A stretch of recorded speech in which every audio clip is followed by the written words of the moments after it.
الحمدللہ رب العالمین والصلاة والسلام علی سید الانبیاء والمرسلین اما بعد فاعوذ باللہ من الشیطان الرجیم بسم اللہ الرحمن الرحیم جزا اللہ عنا محمدا صلی اللہ تعالی علیہ وسلم ما هو اہلہ۔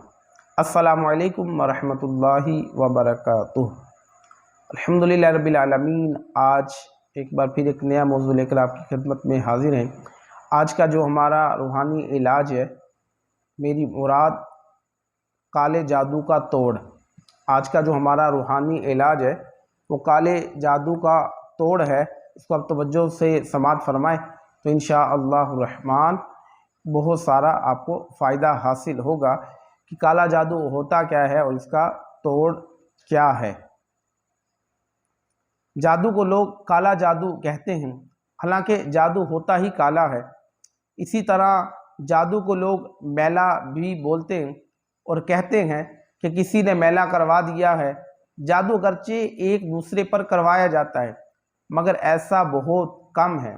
عام طور پر کچھ نقصان وغیرہ ہو جائے تو لوگ بولتے ہیں کہ کسی نے کچھ کروا تو نہیں دیا، پھر اس کے حل کے لیے بابا جی کے پاس پہنچتے ہیں اور پھر طرح طرح کی آگے کیا کیا خرافات ہوتے ہیں، کیا کیا باتیں چلتی ہیں، اور پھر وہ فال نکالے جاتے ہیں اور پھر وہ پیسے لیے جاتے ہیں، نہ جانے پھر کیا کیا وہ کیے جاتے ہیں علمان والحفیظ۔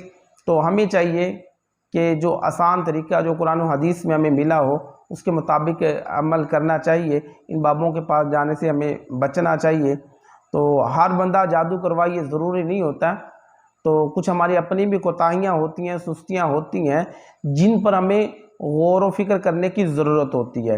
ہم اوروں پر شک و شبہات کر رہے ہوتے ہیں، اگر غور کیا جائے تو ہمارے عملوں کی وجہ سے، ہماری کوتاہیوں کی وجہ سے یا ہماری لاپرواہیوں کی وجہ سے ہمارا اچھا بھلا چلتا ہوا کاروبار وہ ٹھپ ہو جاتا ہے۔ گھر میں اچھی خاصی وہ ہماری جو ہوتی ہے وہ رونقیں ہوتی ہیں، برکتیں ہوتی ہیں، ہماری بدعملیوں کی وجہ سے، سستیوں کی وجہ سے ہمارے گھر سے وہ برکت اٹھ جاتی ہے اور ہم سوچتے ہیں کہ پتہ نہیں کسی نے کچھ کروا دیا۔ اور بھائی کسی نے کچھ نہیں کروایا، اپنے اعمال کی طرف اگر ہم نظر دڑائیں گے، اب یہ سوچیں کہ فجر کی نماز میں بستر میں تھا یا اللہ رب العالمین کے گھر میں نماز فجر ادا کر رہا تھا تو پتہ چل جائے گا کہ اب رحمتیں آنی تھی یا نہیں نازل ہوئی ہم پر رحمتیں، کیوں نہیں نازل ہوئی، اس کی وجہ کیا بنی؟ ہماری سستی، ہماری کوتاہی، گناہوں کی کثرت، نیکیوں سے دور، نیکوں کی صحبت سے دور، اچھی باتوں سے دور، پیارا آقا صلی اللہ تعالیٰ علیہ وسلم کے جو فرمائے ہوئے فرامین ہیں ان فرامین سے دور، اللہ رب العالمین کے جو احکامات ہیں ان احکامات سے دور۔ تو بھائی جب اللہ رب العالمین کی اطاعت سے دور، اس کے محبوب کی اطاعت سے دور ہو جائیں گے تو بتائیں رحمتوں کا نزول کہاں سے ہوگا؟ اور پھر ہم دیکھ رہے ہوتے ہیں یار پہلے بھی تو چل رہا تھا نظام، پہلے بھی تو ہم نماز نہیں پڑھتے تھے، تو پھر بھائی اگر آزمائش آ گئی ہے تو پھر اب آپ دوسروں پہ ملبہ کیوں ڈال رہے ہیں؟ تو اس سستی کو دور کریں، نمازوں کی طرف آئیں، نیکیوں کو اپنائیں، علماء کی صحبت اختیار کریں، اپنی زکوٰۃ کو پورا ادا کریں۔ تو انشاءاللہ الرحمن جب آپ نیکیوں کی طرف آئیں گے، غور و فکر کریں گے کہ یہ اگر میرے ساتھ معاملات ہو رہے ہیں یہ کیوں ہو رہے ہیں، میں تلاوت قرآن کر رہا ہوں یا نہیں کر رہا، میرے گھر میں تلاوت قرآن ہو رہی ہے یا نہیں ہو رہی، میں اپنی زبان کو ذکر و دروس میں مصروف رکھتا ہوں یا نہیں رکھتا، پانچوں نمازوں کی پابندی کر رہا ہوں یا نہیں کر رہا۔ جب غور و فکر کریں گے تو یار راہیں نکل آئیں گے انشاءاللہ الرحمن۔ رہا علاج جادو کا جو توڑ ہے، اس کا بھی انشاءاللہ میں آپ کی خدمت میں عرض کرتا ہوں۔ جادو کا انکار نہیں ہے کہ جادو نہیں ہوتا، جادو ہوتا ہے لیکن اس کا توڑ بھی ہے۔ لیکن یوں شک و شبہات کسی پہ کرنے یہ درست نہیں ہے کہ فلاں نے کرایا ہوگا، فلاں رشتہ دار ہے، بابا جی نے فال نکال دیا، آپ کے خاندان میں کوئی شخص ہے یا کوئی عورت ہے، اس کا نام با سے شروع ہوتا ہے یا نون سے شروع ہوتا ہے، تو اس نے یہ عمل کروایا ہے تو اتنے پیسے لگیں گے، تو قبرستان میں پڑھائی کرنی پڑے گی، نہ جانے کیا کیا خرافات پائے جاتے ہیں۔ تو ایسی باتوں میں نہیں آنا چاہیے، ایسے وسوسوں میں نہیں آنا چاہیے۔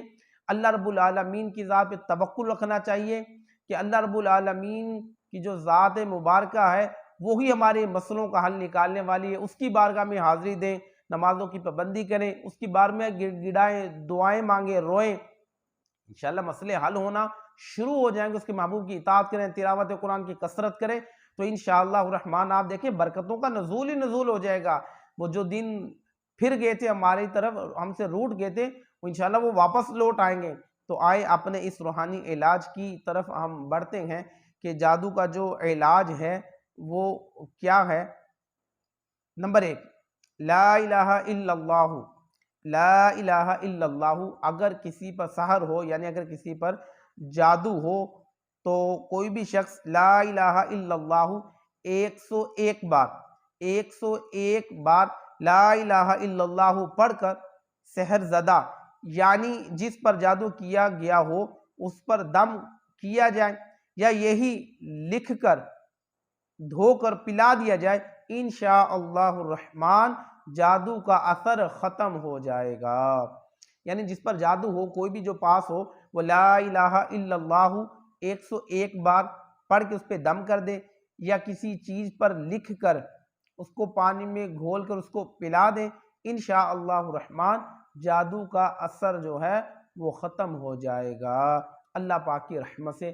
نمبر 2، مریض جس پر جادو ہو، اسے مریض کے سر سے لے کر پاؤں تک کے انگوٹھوں تک آسمانی رنگ کے 11 سوتی دھاگے ناپ لیجئے۔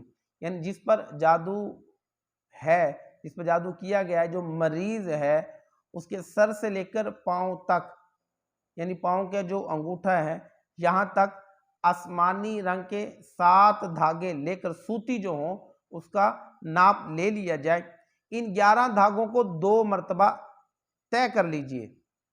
اب دھاگے کے سرے پر ایک ڈھیلی گرہ لگائیے، پھر ایک بار سورۃ الفلق پڑھ کر اس میں گرہ میں پھونک دیجئے، یعنی سورۃ الفلق کی تلاوت کیجئے بسم اللہ شریف کے ساتھ، اور پھر اس پہ دم کیجئے، پھونک دیں اور فوراً ایک گرہ لگا دیجئے۔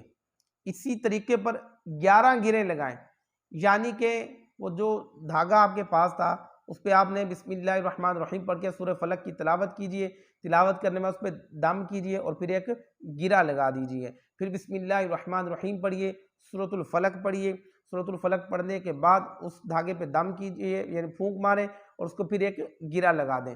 اس طرح 11 گرہیں آپ لگائیں، اور اس کو پھر دیکھتے ہوئے کولے وغیرہ جلا کر دیکھتے ہوئے کولوں پر اس کو ڈال دیجئے۔ اگر کولے وغیرہ کی سہولت میسر نہیں ہے، آپ کے ہاں گیس ہے، تو پھر توا وغیرہ گیس کے اوپر آپ رکھ لیجئے، پھر اس دھاگوں کو وہ توے کے اوپر ڈال دیجئے۔ اگر جادو ہوا تو بدبو آئے گی، جب تک بدبو آتی رہے روزانہ یہ عمل آپ کرتے رہے، انشاءاللہ الرحمن بہت جلد جادو کا اثر ختم ہو جائے گا۔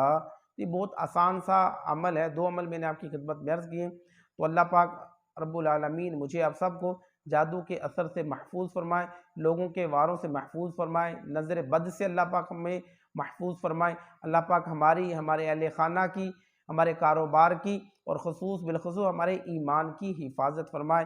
تو ان لوگوں کے چکروں میں، بابوں کے چکر میں آ کر اپنے آپ کو بھی گناہوں سے بچائیں اور دوسروں کو بھی گناہوں سے بچنے کا موقع دیں۔ اللہ پاک مجھے آپ سب کو عمل کی توفیق عطا فرمائے، آمین، بجاہ نبی کریم صلی اللہ تعالی علیہ وآلہ وسلم۔